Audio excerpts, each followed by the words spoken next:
Draga djeco, vrijeme je za hrvatski jezik. Recite mi, što vidite na ovoj slici?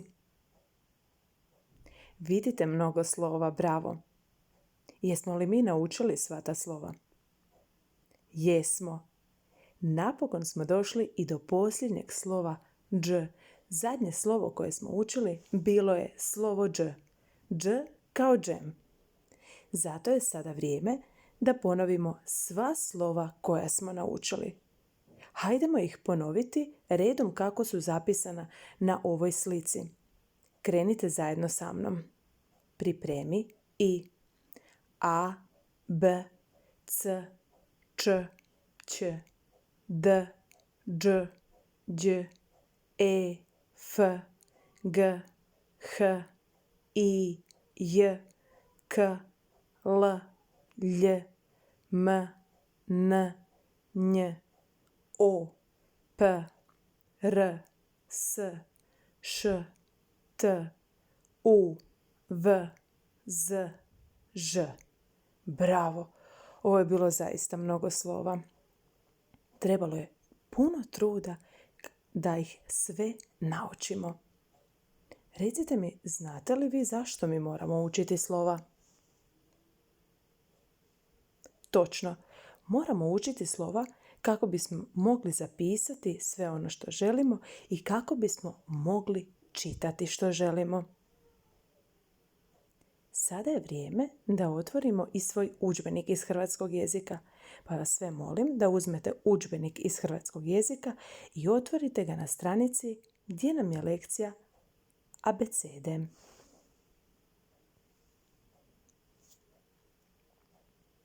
Pomoći ću vam. Ovako izgleda stranica koju trebaš otvoriti.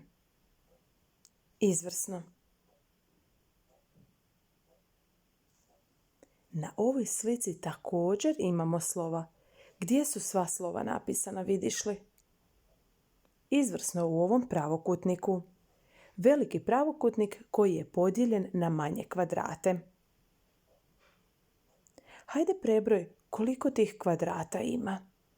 Idemo vidjeti koliko ih ima u prvom redu. 1, 2, 3, 4, 5. Odlično. Nastavimo dalje drugi red. 6, 7, 8, 9, 10. Nastavi dalje. 11, 12, 13, 14, 15.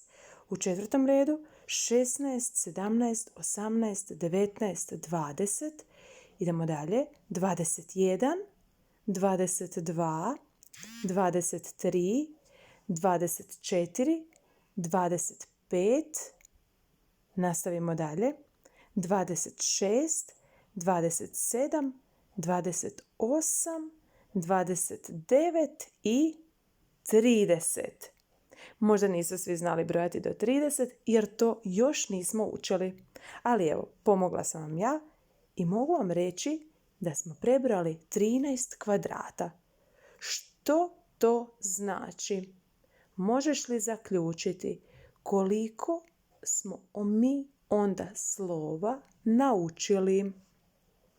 Bravo, naravno, naučili smo 30 slova.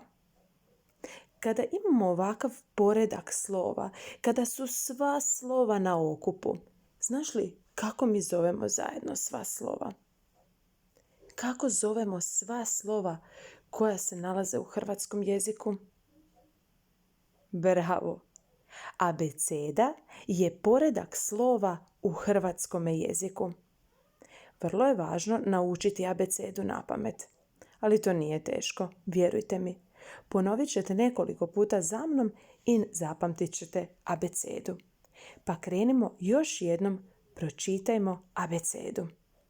Pripremi i A, B, C, Č, Ć, D, Đ, Đ, E, F, G, H, I, J, K, L, Lj, M, N, Nj, O, P, R, S, Š, T, U, V, Z, Ž.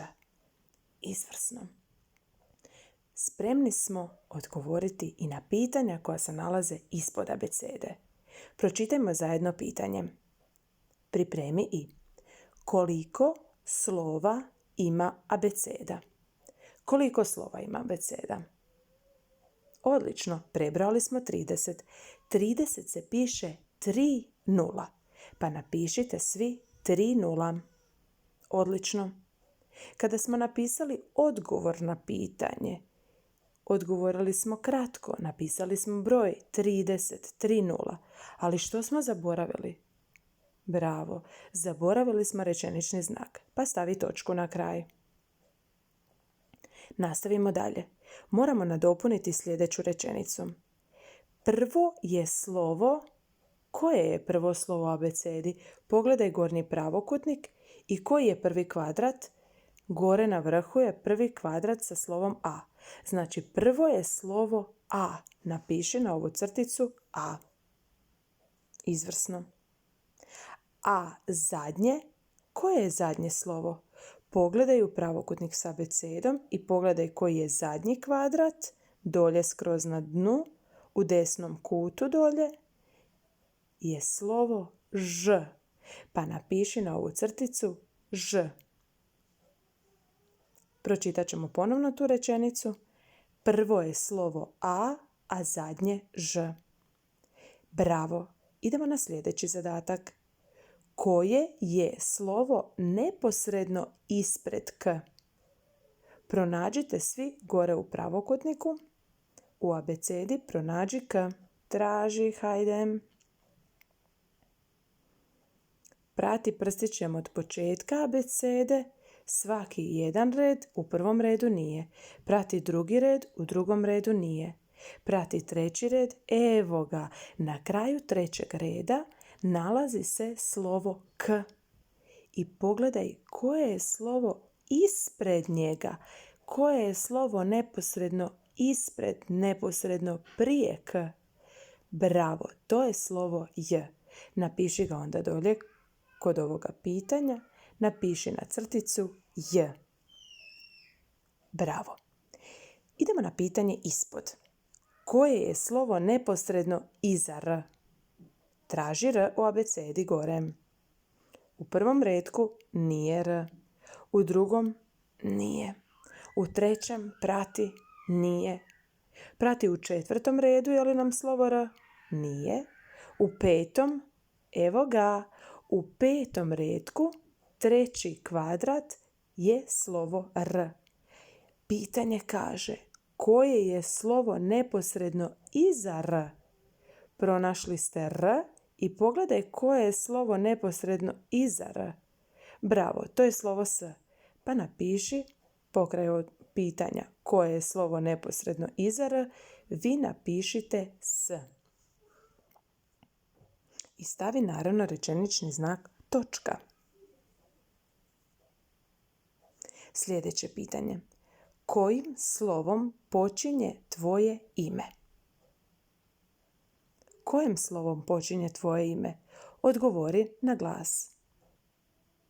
Dobro, ja se zovem Matea i moje početno slovo imena je M, pa ću ja napisati M. A vi napišite ono slovo kojim počinje vaše ime. I stavi točku na kraj. Sljedeće pitanje. Koje je ono po redu u abecedi? Dobro razmisli. Početno slovo tvog imena. Koje je ono po redu u abecedi? Potraži ga gore u abecedi. Kada si ga pronašao, staviš prstić na njega i prebrojiš koliko kvadrata ima prije njega. I kvadrat koji je on po redu, to je i njegov redni broj u abecedi. Ja ću vam reći za moje početno slovo. Moje početno slovo je M, stavim prstić na kvadrat sa slovom M i krenem brojati od A.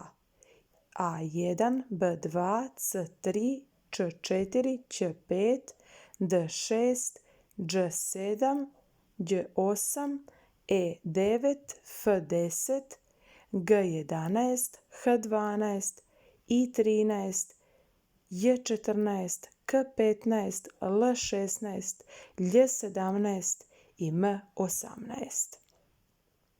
Koje je ono po redu u abecedi? Moje slovo ima redni broj 18. Znači da je moje slovo M 18. po redu. 18. Pa ću napisati 1, 8, 18, točka. Jer se redni brojevi pišu s točkom. 18. Osim što se redni brojevi pišu s točkom i moramo napisati točku, mi smo svakako morali napisati točku jer je to kraj naše rečenice. Bravo! Uspješno si izvršio ovaj zadatak ako si me pozorno slušao. A sada te molim da na sljedećoj stranici riješiš i sljedeći zadatak za domaću zadaću.